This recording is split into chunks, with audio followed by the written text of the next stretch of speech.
الحمد لله وكفى وسلام على عباده الذين اصطفى أما بعد أعوذ بالله من الشيطان الرجيم بسم الله الرحمن الرحيم من يعمل سوءا يجزى به سبحان ربك رب العزة عما يصفون وسلام على المرسلين والحمد لله رب العالمين اللهم صل على سيدنا محمد وعلى آل سيدنا محمد وبارك وسلم اللهم صل على سيدنا محمد وعلى آل سيدنا محمد وبارك وسلم اللهم صل على سيدنا محمد وعلى آل سيدنا محمد وبارك وسلم۔ گناہ کہتے ہیں انسان کوئی کام اللہ تعالیٰ کے حکموں کے خلاف کرے یا نبی علیہ السلام کی مبارک سنت کے خلاف کرے، اس کو گناہ کہتے ہیں۔ اللہ فرماتے ہیں جو کوئی گناہ کرے گا یجزا بہ، اس کو اس کا بدلہ ملے گا۔ تو گناہ کا بدلہ بندے کو مل کے رہتا ہے۔ کیسا بدلہ ملتا ہے؟ ہر چیز کے اثرات ہوتے ہیں۔ برف ٹھنڈی ہوتی ہے، آگ گرم ہوتی ہے، اور گناہ انسان کو پریشان کرتا ہے۔ جہاں بھی گناہ ہوگا، چاہے وہ کتنی کامیابی سے نہ کیا جائے، کوئی سمجھانے والا نہیں، کوئی روکنے والا نہیں، مگر گناہ بندے کے دل کو پریشان کرتا ہے۔ اس پریشانی سے بندہ بچ نہیں سکتا۔ اس لیے یہ جو آپ کو امیر وزیر نظر آتے ہیں، ان کی بڑی گاڑیاں ہوتی ہیں، بڑے گھر ہوتے ہیں، بڑے اختیارات ہوتے ہیں، مگر ان کے دل پریشان بھی بہت ہوتے ہیں۔ راتوں کو نیند نہیں آتی، نیند کی گولیاں لے کر سوتے ہیں۔ ایک پریشانی ختم نہیں ہوتی، دوسری اوپر سے، دوسری ختم نہیں ہوتی، تیسری اوپر سے۔ ایسے لگتا ہے کہ پریشانیوں کا ایک سلسلہ ہی شروع ہو گیا ہے۔ میرے بچپن کی بات ہے کہ فیصل آباد میں ایک ولیمہ میں دعوت ملی میرے بڑے بھائی کو۔ تو میں سنبت کی عمر کا چھوٹا بچہ تھا اس وقت۔ بھائی جان کہنے لگے کہ میں بھی فیصل آباد لے چلتا ہوں۔ تو ہم گئے تو انہوں نے وہاں پر بوفے سسٹم کا انتظام کیا ہوا تھا۔ میرے لیے یہ چیز نئی تھی۔ ہم نے تو دعوتیں دیکھی تھی کہ جہاں دسترخوان بچھا لیتے ہیں اور ان میں کھانا تقسیم کر دیا جاتا ہے۔ وہاں پہ کھانا اپنی مرضی سے خود ڈالنا تھا، مگر میں نے دیکھا کہ انہوں نے برتنوں میں کھانا رکھ دیا اور ہر برتن کے نیچے انہوں نے ایک بتی جلا دی، آگ۔ میں بڑا حیران ہوا۔ تو جو بندہ وہاں کھانا لگوا رہا تھا، میں نے اس کو بلا کے پوچھا، میں نے کہا کہ آپ جو کھانا لگا رہے ہیں تو ہر کھانے کے نیچے یہ موم بتی کیوں جلا رہے ہیں؟ اس نے کہا جی لوگوں کو کھانا کھانے میں 1-1.5 گھنٹہ لگے گا، اگر ہم اس کو بتی نہ لگائیں تو یہ کھانا ٹھنڈا ہو جائے گا۔ اب کھانے کو گرم رکھنے کے لیے ہمیں اس کے نیچے آگ جلانی پڑتی ہے۔ تو میں بچہ تھا، میرے لیے پہلا تجربہ تھا، تو میں حیران ہوا۔ لیکن مجھے آج وہ بات سمجھ میں آتی ہے کہ جو انسان گناہ کرتا ہے، اللہ تعالیٰ بھی اس کے نیچے ایک آگ کی بتی جلا دیتے ہیں۔ اس کو حرارت ملتی رہتی ہے۔ کبھی بیوی کو پریشانی ملتی ہے خاوند سے، کبھی خاوند کو ملتی ہے بیوی سے، کبھی ماں باپ کو ملتی ہے اولاد سے، کبھی ساس کو ملتی ہے بہو سے، کبھی بہو کو ملتی ہے ساس سے۔ کوئی نہ کوئی اللہ نے سلسلہ ایسا بنا دیا ہوتا ہے کہ دل پریشان ہوتا ہے۔ اب ان پریشانیوں سے بچنے کا ایک ہی طریقہ ہے کہ انسان گناہوں کو چھوڑ دے۔ گناہ کی مثال کینسر کی مانے ہے۔ جب جسم کے کسی حصے میں کینسر کا پھوڑا ہو جائے تو پھر ایک ہی طریقہ ہے کہ آپریشن کے ذریعے اس کو کٹوا دیا جائے۔ اسی طرح گناہ کا بھی ایک ہی حل ہے کہ اس کو توبہ کے ذریعے چھوڑ دیا جائے اور اللہ تعالیٰ کے ساتھ عہد کر لیا جائے کہ میں آئندہ گناہ نہیں کروں گا۔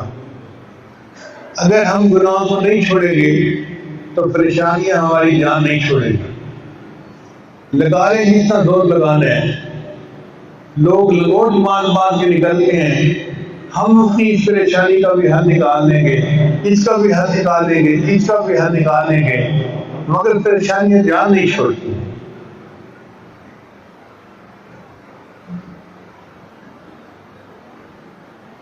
استاد دامن کا شعر ہے، اس دکھی حیاتی دے پینڈیاں وچ کدی راہ پہ گئے کدی بھلدے رہے۔ اس دکھی حیاتی دے پینڈیاں وچ کدی راہ پہ گئے کدی بھلدے رہے۔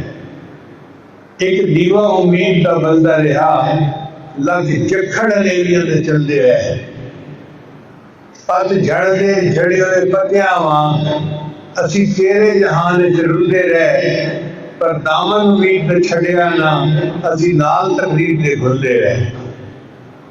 وہ بندہ تقدیر کے ساتھ کشتی کرتا رہتا ہے، ایک پریشانی ختم نہیں ہوتی، دوسری تیسری چوتھی، زندگی اسی میں گزر جاتی ہے۔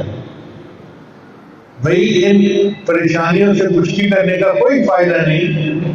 جدھر سے پریشانیاں آ رہی ہیں نا ادھر رابطہ کریں، اللہ تعالیٰ نے وال بند کر دیا تو پریشانی آنی ختم ہو جائے، سکون کی زندگی نصیب ہو جائے۔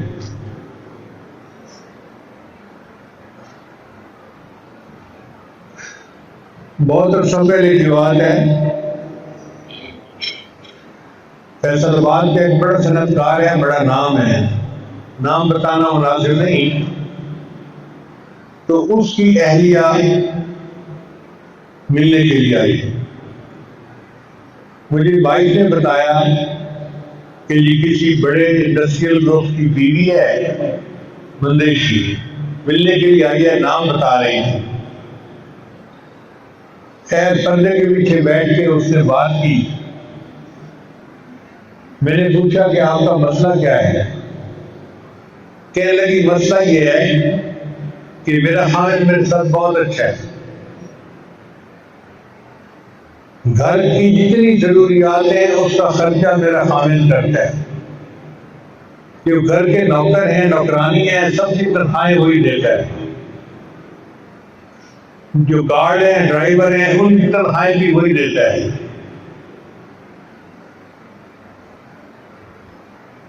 اب سارے خرچے کرنے کے بعد مجھے میرے ذاتی خرچے کے لیے وہ 3 لاکھ روپے دیتا ہے اور میں بڑی پریشان ہوں، میرے خرچے پورے نہیں ہوتے۔ اور اس نے رونا شروع کر دیا۔ خیر میں نے اس کو تھوڑی دیر رونے دیا، پھر میں سے کہا کہ بیوی میں آپ سے بات کرتا ہوں، آپ پہلی دفعہ ہی ہیں، مجھے تعارف نہیں ہے آپ کا، لیکن آپ کی بات چیت سے جو مجھے اندازہ ہوتا ہے آپ کا خامد آپ کو 3 لاکھ کے بجائے 10 لاکھ بھی دے دے تو بھی آپ کے خرچے پورے نہیں ہونے۔ کہنے لگی پیر صاحب آپ ایسی بات نہ کریں۔ میں نے کہا میں آپ کو ایک چیز کا اشارہ کر رہا ہوں، بتا رہا ہوں۔ کہنے لگی کیا؟ میں نے کہا کہ مجھے لگتا ہے کہ آپ نہ نماز کی پابندی کرتی ہیں نہ پردے کی، اور بڑے امیر آدمی کی بیوی ہیں، تو بس اپنی ایک زندگی ہے آزاد خیالی والی کو گزار رہی ہیں، اور اس وجہ سے اللہ نے آپ کو پریشان کیا ہوا ہے۔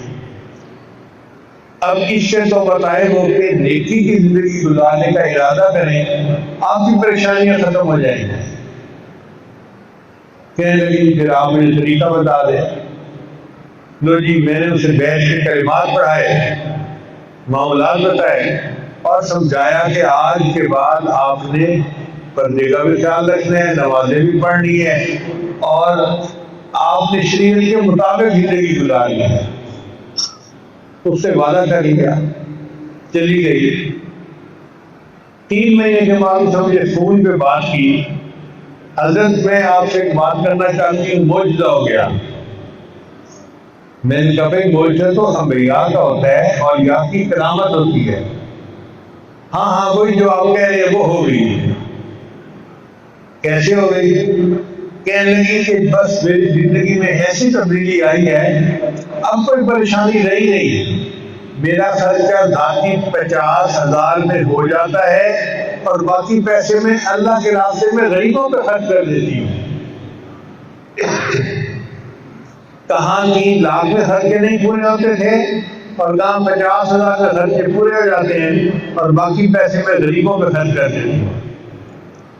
تو ایک ہی حل ہے کہ ہم گناہوں کو چھوڑ کے اللہ کی فرما بردار والی زندگی کو اختیار کر لیں تو اللہ تعالیٰ پریشانیوں سے نجات عطا فرمائے۔ چنانچہ فرمایا من یعمل سوءا یجزا بہ، جو بھی گناہ کرے گا اس کو اس کا بدلہ مل کر رہے گا۔ یہ ایک قانون ہے جو اللہ نے بنایا ہے، اور اللہ اس بات پہ قادر ہے کہ اپنے قانون کو پوری طرح امپلیمنٹ کر دکھائیں۔ آپ اپنی زندگی میں اور ارد گرد نظر دوڑا کے دیکھیں، آپ کو یہ قانون لاگو نظر آئے گا کہ جہاں انسان گناہ کرے گا وہاں پریشان ہوگا۔ اور کئی دفعہ تو ظاہر کوئی وجہ نظر بھی نہیں آتی، پھر بھی دل پریشان ہوتا ہے۔ اللہ اس سے سکون کو چھین لیتے ہیں، نہ دنیا سے، نہ دولت سے، نہ گھر آباد کرنے سے، تسلی دل کو ہوتی ہے خدا کو یاد کرنے سے۔ اللہ کو یاد کرنے سے دل کو تسلی ہوتی ہے۔ اور یہ رمضان مبارک کا مہینہ اللہ نے اسی بنایا ہے کہ میرے بندے جو پورا سال غفلت میں زندگی گزار چکے، ان کو ایک موقع مل جائے اپنے دلوں کو دھونے کا اور اپنے گناہوں کو معاف کروانے کا۔ افطاری کے وقت دعا قبول ہوتی ہے، روزہ دار بندہ تلاوت کرتے ہیں دعا قبول ہوتی ہے، تو دعائیں قبول کروا لیجئے اور اس مبارک مہینے میں اپنے آپ کو باطنی طور پہ دھو لیجئے۔ جیسے غسل کر کے بندہ پاک صاف ہو جاتا ہے نا، ایسے ہی روحانی غسل کر کے پاک صاف ہو جائیے اور سچی توبہ کے ذریعے اپنی زندگی کے رخ کو بدل لیجیے۔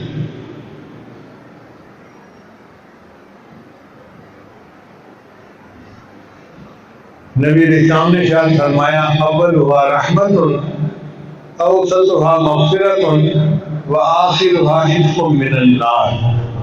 رمضان مبارک کے پہلے 10 دن رحمت کے ہیں اور درمیان کے 10 دن مغفرت کے ہیں، یعنی یہ جو 10 دن گزر رہے ہیں نا، یہ مغفرت کے 10 دن ہیں، انسان کے گناہوں کو اللہ معاف فرما دیتے ہیں۔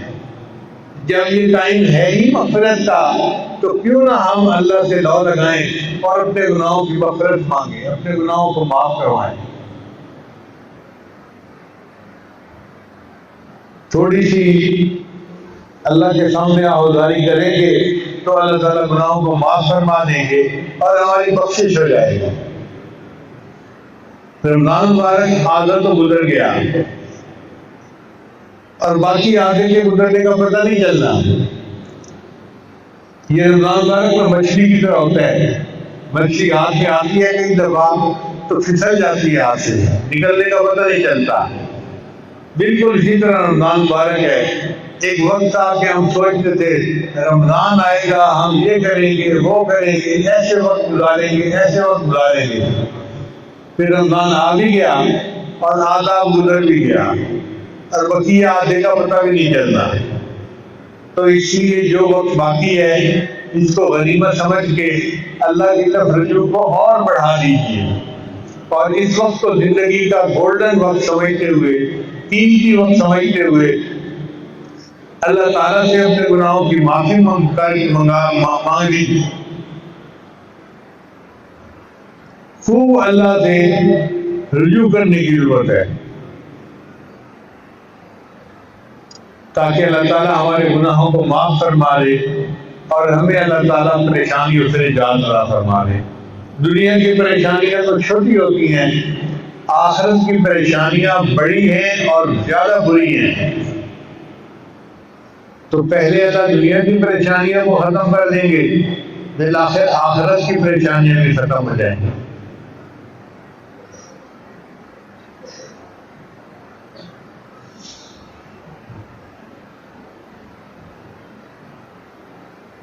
رمضان مبارک میں جو بڑے بڑے شیاطین ہیں وہ قید ہوتے ہیں، حدیث پاک میں آتا ہے، اور چھوٹے چھوٹے شیطان بچ جاتے ہیں۔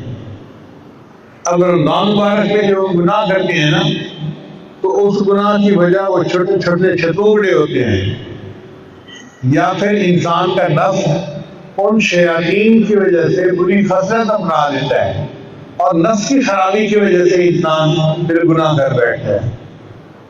تو رمضان مبارک میں بھی اگر غفلت ختم نہیں ہو رہی، اس کا مطلب یہ کہ ہمارا نفس بہت ہی خراب ہو چکا ہے، اب اس کے ٹھیک کرنے کی اشد ضرورت ہے۔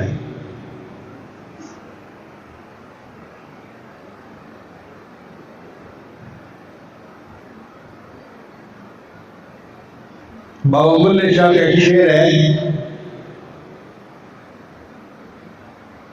الست بربکم، جب رد فرمایا اسم اٹھا حاصل، یعنی جب اللہ نے خطاب کیا تھا الست بربکم روحوں کو، تو ہم بھی وہاں تھے۔ الست بربکم، رب فرمایا اسم اٹھا حاصل، کالو بلا اسی کنی سنیا کوئی گھونگے ڈورے نہ سے۔ ہم نے اپنے کانوں سے کالو بلا کا لفظ سنا، کوئی گونگے ڈورے ہم نہیں تھے کہ ہمیں سمجھ نہ لگے کہ کیا کہا جا رہا ہے اور کیا سنا جا رہا ہے۔ الست بربکم، رب فرمایا اساں بھی اٹھا حاصل، کالو بلا اسی کنی سنیا کوئی گونگے ڈورے نہ سے۔ لا مکان اصل مکان اساڑا، اتھے آپ اتاں وچ پاسے۔ ہمارا اصل مکان تو لا مکان ہے، روح وہاں رہتی تھی۔ لا مکان اصل مکان اساڑا، اتھے آپ اتاں وچ پاسے۔ جب ہم لا مکان سے دنیا میں آئے تو یہاں آ کے ہم بتوں میں پھنس گئے۔ کسی کے دل میں مال کب ہوتا ہے، کسی کے دل میں مرد کب ہوتا ہے، عورت کب ہوتا ہے، یا کوئی اور بت ہے، کوئی نہ کوئی بت پڑا ہے جس کی پوجا کر رہا ہے۔ لا مکان اصل مکان اساڑا، اتھے آپ اتاں وچ پھاسے۔ تھا تو لا مکان اصل مکان ہمارا، لیکن جب یہاں ہے تو ہم بتوں میں آ کے پھنس گئے۔ اللہ کی پوجا کی بجائے ہم نے خواہشات کی پوجا شروع کر دی، ہم نے بتوں کی پوجا شروع کر دی۔ الست بربکم، رب فرمایا اساں بھی اتھاں حاصل، کالو بلا اسی کنی سنیا کوئی گونگے ڈورے نہ سے۔ لا مکان اصل مکان اساڑا، اتھے آپ اتاں وچ پاسے۔ نفس پلیت پلیت چکیتا، کوئی اصل پلیت تنا سے۔ نفس پلیت نے ہمیں پلیت کر دیا، کوئی ہم فطرتاً تو پلیت نہیں تھے، کوئی فطرتاً ناپاک نہیں تھے۔ ہم دنیا میں نفس نے آ کے ہمیں ناپاک کر دیا۔ تو یہ جو نفس کی ناپاکی ہے، اس کو دھونے کے لیے اللہ نے رمضان مبارک کا مہینہ بنایا ہے۔ ہم اللہ تعالیٰ سے دعائیں مانگیں کہ اللہ تعالیٰ ہمارے نفس کی خرابیوں کو دور کر دے، ہمیں تزکیہ نفس عطا فرما دے، اور ہمیں گناہوں سے پاک صاف کر دے، تاکہ یہ رمضان مبارک کا مہینہ ہمارے لیے باقی غسل کی مانند بن جائے۔